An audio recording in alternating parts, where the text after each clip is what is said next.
My first movie was, we were talking about Chillers. Just happened to take off, you know, and it's the gift that keeps on giving.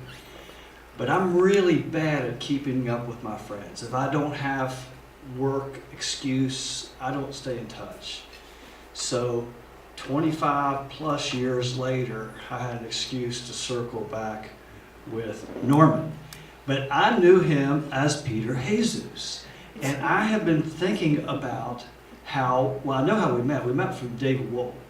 He was a theater director. I knew him. And I met Norman and went, wow, this is a guy, has to be the bus driver. And honest to God, I've looked back and I've thought about this. I don't know if I wrote him as a Rasta man or not until, you know, it's a chicken or the egg story. Right. But he became the character, and I remember that was Jacob Young's movie, wasn't it? I think that was Jacob Young.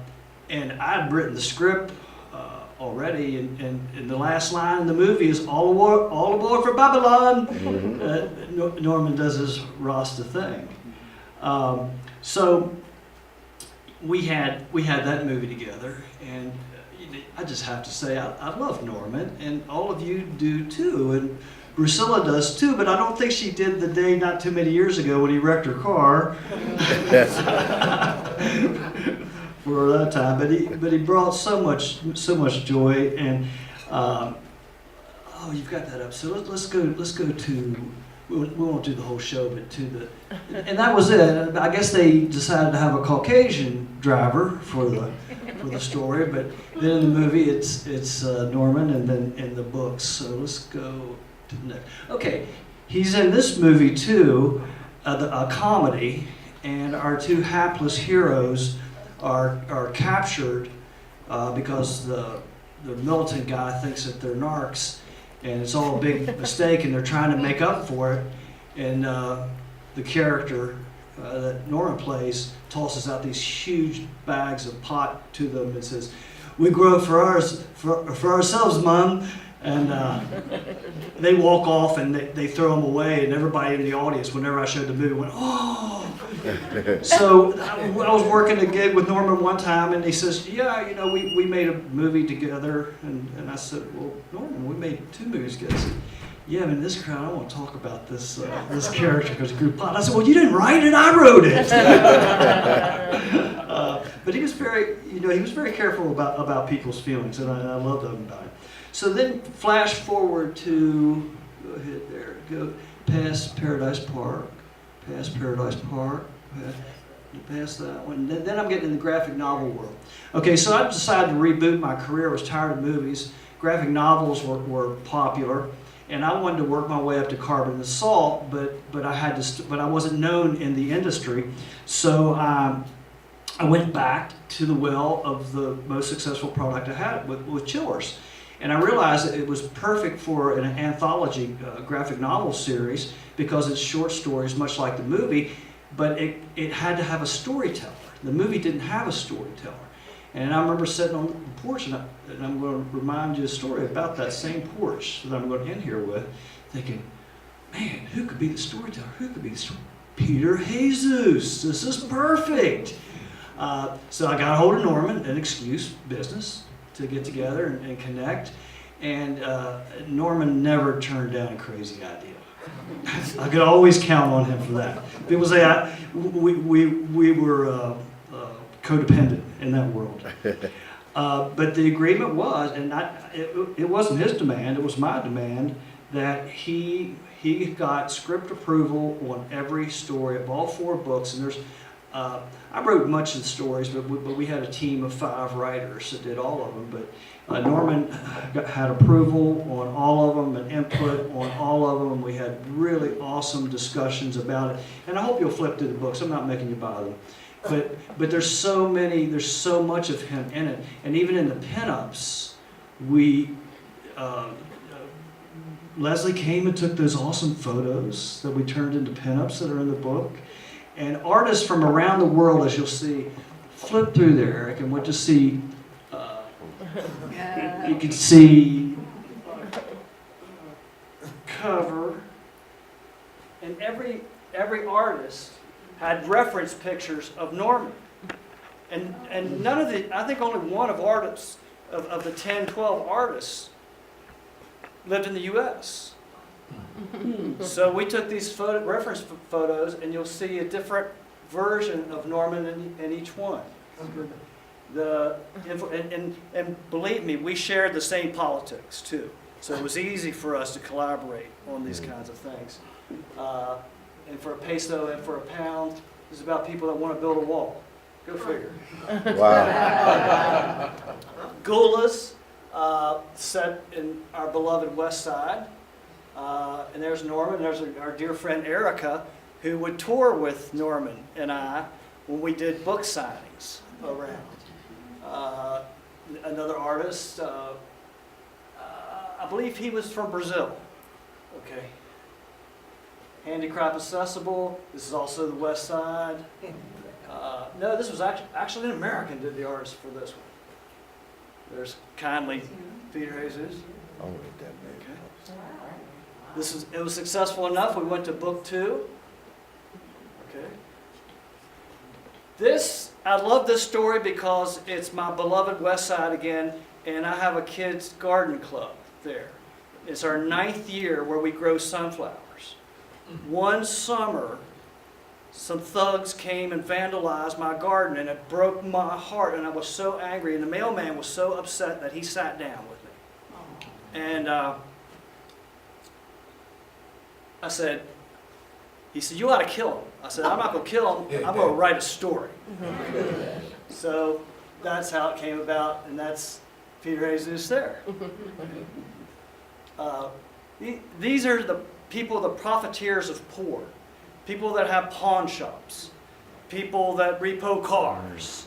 You know, Norman and I had a hatred for that. If he could have hatred, I did, for that kind of thing. So we wrote that story. And here's Norman's waiting at the bus, and that was the bus attendant from the movie. Oh.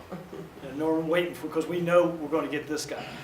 These are all stories of if you get on this bus, you know where you're going. This was a PSA about people that steal poor ladies' cell phones. I thought we needed to say something about that. So here was Peter Jesus as a public service announcement. Okay. This was I'm from Berkeley County originally, and we're orchard kids, and I saw that, and I grew up picking apples. That's the worst work in the world, and cherry orchards. But this terrible thing has happened where the farm owners pass away, the kids buy the land and turn it into subdivisions. Yeah. So this was about tradition there. So that was the story there, hard cider. Okay. That's it for that show and tell. So we had 4 years of working on that, having an excuse for us to be together and with Brucella and Eric and the whole family. It was just awesome to come back. But like I said, there hasn't been much talk about Norman as an actor, and he didn't have big parts, but there were always great parts when we were in. So I told you, I never go overtime. Well, I got a couple really good things that I got permission, stories that have not been told. Yeah. So I guess statute of limitations had passed, since 88 when we made Chillers, and it was not too long ago we were making the books. Erica and Norman and maybe one of the other writers, we were working comic book shops around. And you know how book signings are. You're either full of people or you're twiddling your thumbs talking to each other. And I confessed, I said, dude, I didn't know, I thought Peter Jesus was your real name for probably a year. I didn't find out that Norman Jordan was your name. And he said, funny story. That was my real name. I said, what are you talking about? So he tells the story. He's reserved about it. He's thinking, should I tell the story? He says, crazy thing to begin with. He said, but then when I wanted to go to grad school, I had some student debt. So he applied at grad school as Peter Jesus.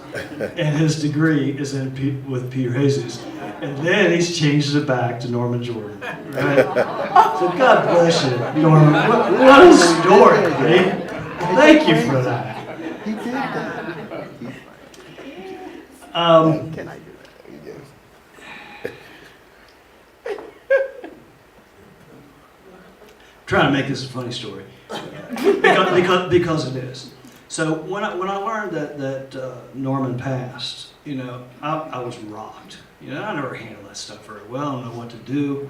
I didn't know how to get a hold of anybody.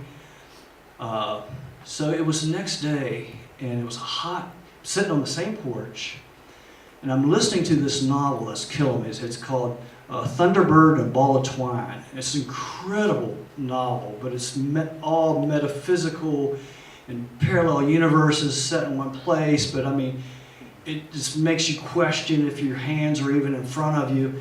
And I'm sitting there just spending the whole day on the porch reading that. And my cell phone, my flip phone rings. Now, you can tell how much I talk on the phone if I had a flip phone. I'm notorious for not talking on the phone. I'm thinking, who would call me now? Open it up, it's Norman. I went. You know, I didn't know what to do. I mean, it was really like, because I'm right in this mode of, should I answer the phone? And then finally I took a breath and I answered the phone, and it was Priscilla. And I said, Norman, you got another good one there, buddy. But very respectfully, she knew that I needed to be told, and tracked me down. So.